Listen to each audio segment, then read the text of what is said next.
What's up guys? Welcome back to my channel. As we all know, fall is finally here and that makes me so happy because it's my favorite season. I'm going to show you guys how to create a few super easy DIYs that makes your room feel nice and cozy, as well as show you some tips that can transform your room in minutes.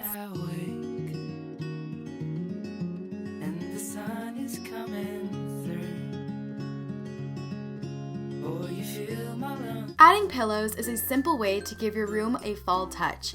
I decided to stick with warm colors such as burnt orange, burgundy, and tans, and I thought these pillows gave my room a pop of color and sort of reminded me of something from Anthropologie. Adding a throw blanket just completes the look, and I decided to use a mossy green color just because I thought it balanced out the colors in my pillows. Next, I bought this wooden slab from Michael's, and I'm going to use it as a platform for all of the DIYs that I made for my side table. The first item is a mason jar candle holder. Then I show you how to put together a really simple flower arrangement. Candles are a must for fall, so stocking up on those are vital, so why not make them?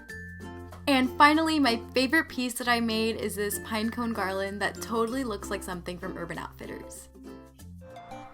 For the autumn mason jar, you'll need a mason jar.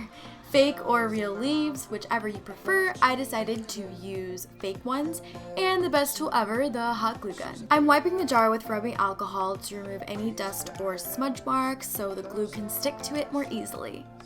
Since you're going to glue the leaves around the jar, you want to loosen them up and make them less stiff. I just wiggled them back and forth to make them more flexible. Now all you do is glue them in your desired spots and just work your way up. You can put tea light candles or one big candle to light up your mason jar, and when you do, the colors are so vibrant and just super fall, and it's just so pretty. This vase is so simple to make. All you need is a really cute rustic ribbon. I got mine from Michael's. What you're gonna do is measure the circumference of the mason jar with your ribbon. Once you have the desired length, take your scissors and snip off the excess. Next, you're going to take your glue gun and put a dab of glue on the jar and then on top of the ribbon to secure the other side.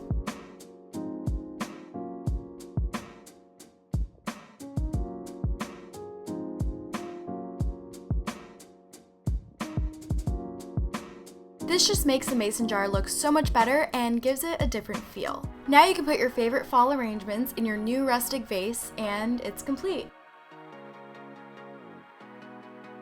Bath & Body Works has some of the best candles, but if you're on a budget, making them yourself is a lot cheaper and really easy. What you'll need are these wax cubes that you can find at any craft store, a tiny mason jar, wicks with a metal attachment at the bottom, a pot and a glass measuring cup, and of course a glue gun. First, you want to wipe the inside of the mason jar with rubbing alcohol to help the metal stick to the glass. Then you're going to take your glue gun and put some glue in the center of the jar. Finally, just take your wick and press the metal part firmly on the glue.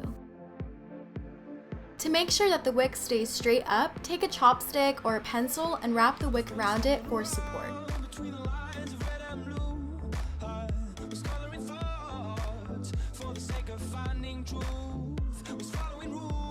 Now here's the fun part. Put some water in your pan and wait for the water to boil. While you're waiting for the water to boil, break up your wax cubes and place them into the glass measuring cup. Once the water is boiling, carefully place the measuring cup into the water.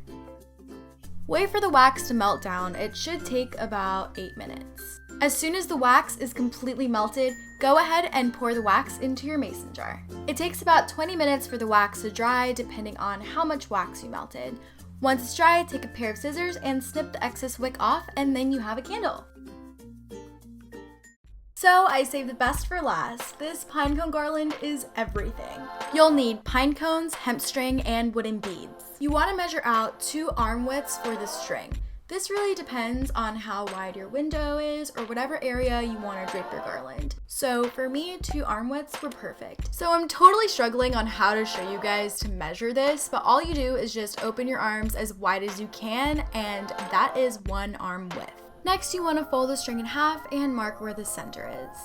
Once you've done that, you can string your bead to the center.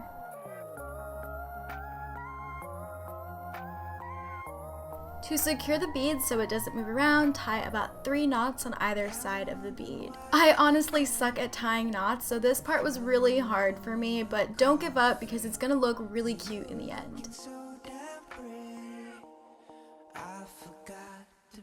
And as you can see, I'm definitely struggling trying to get that knot to the end of the bead.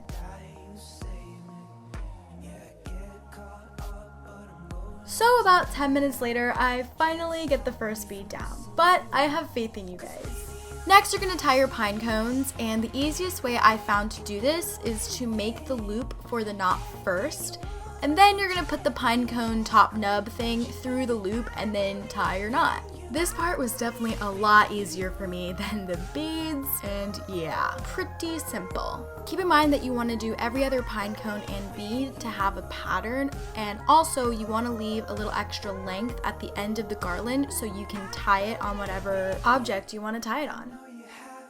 Thanks for watching. Don't forget to like the video, subscribe if you haven't already, and comment down below which DIY you liked best. Take it easy, and I'll see you in my next one.